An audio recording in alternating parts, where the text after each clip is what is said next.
पांडवों ने युद्ध का निमंत्रण मद्र देश के राजा शल्य के पास भी भेजा। राजा शल्य पराक्रमी होने के साथ साथ नकुल और सहदेव के मामा भी थे।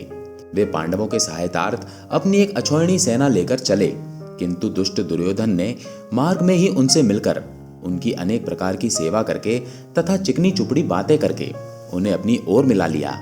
बाद में विराट नगर के समीप जब युधिष्ठिर से उनकी भेंट हुई तो शल्य को दुर्योधन के साथ मिल जाने के अपने कृत्य पर पश्चाताप होने लगा, किंतु दुर्योधन को एक बार वचन दे देने के बाद वे अपना वचन तोड़ भी नहीं सकते थे।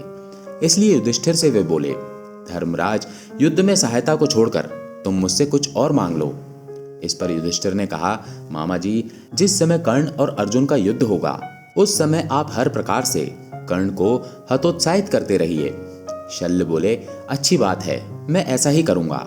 साथ ही तुम्हें आशीर्वाद देता हूं कि विजय तुम्हारी ही होगी, क्योंकि तुम धर्मात्मा हो और तुमने अनेक कष्ट सहे हैं, किंतु जिस प्रकार देवराज इंद्र का कष्ट दूर हुआ था उसी प्रकार अब तुम्हारे भी कष्टों का अंत होने वाला है।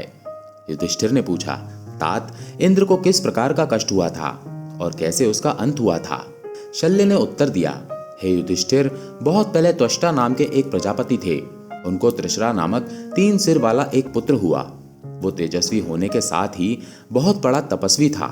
उसके उग्र तप से इंद्र को अपने इंद्रासन छिन जाने का भय हो गया और उसने अपने वज्र से त्रिशरा का सिर काट डाला।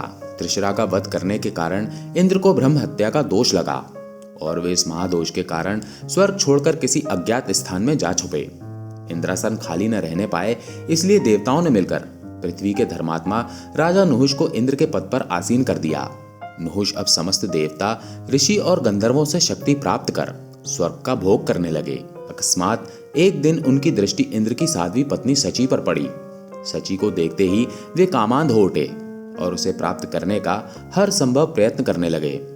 जब शची को नुहुष की बुरी नीयत का आभास हुआ तो वो भयभीत होकर देव गुरु बृहस्पति की शरण में जा पहुंची और नुहुष की काम इच्छा के विषय में बताते हुए कहा, हे गुरुदेव, आप ही मेरे सतीत्व की रक्षा करें। गुरु बृहस्पति ने सांत्वना देते हुए कहा, हे इंद्राणी, तुम चिंता न करो, यहाँ मेरे पास रहकर तुम सभी प्रकार से सुरक्षित हो। इस प्रकार शची गुरुदेव के पास रहने लगी और बृहस्पति इंद्र की खोज करवाने लगे। अंत में अग्निदेव ने कमल की नाल में सूक्ष्म रूप धारण करके छुपे हुए इंद्र को खोज निकाला और उन्हें देव गुरु बृहस्पति के पास ले आए। इंद्र पर लगे ब्रह्म हत्या के दोष के निवारण हेतु देव गुरु बृहस्पति ने उनसे अश्वमेघ यज्ञ करवाया। उस यज्ञ से इंद्र पर लगा ब्रह्म हत्या का दोष 4 भागों में बढ़ गया। एक भाग को वृक्ष को दिया गया, जिसने गोंद का रूप धारण कर लिया। दूसरे भाग को नदियों को दिया गया, जिसने फेन का रूप धारण कर लिया। तीसरे भाग को पृथ्वी को दिया गया, जिसने पर्वतों का रूप धारण कर लिया। और चौथा भाग स्त्रियों को प्राप्त हुआ, जिससे वे रजस्वला होने लगीं। इस प्रकार इंद्र का ब्रह्म हत्या के दोष का निवारण हो जाने पर वे पुनः शक्ति संपन्न हो गए, किंतु इंद्रासन पर नुहुष के बैठे होने के कारण उनकी पूर्ण शक्ति वापस न मिल पाई। इसलिए उन्होंने अपनी पत्नी शची से कहा कि तुम नुहुष को आज रात में मिलने का संकेत दे दो, किंतु ये कहना कि वो तुमसे मिलने के लिए सप्तऋषियों की पालकी पर बैठकर आए।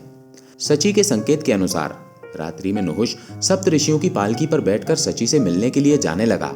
सप्तऋषियों को धीरे धीरे चलते देखकर उसने सर्प सर्प यानी शीघ्र चलो कहकर अगस्त मुनि को एक लात मारी। इस पर अगस्त मुनि ने क्रोधित होकर उसे शाप दे दिया कि मूर्ख, तेरा धर्म नष्ट हो और तू 10,000 वर्षों तक सर्प योनि में पड़ा रहे। ऋषि के शाप देते ही नुहुष सर्प बनकर पृथ्वी पर गिर पड़ा और देवराज इंद्र को उनका इंद्रासन पुनः प्राप्त हो गया।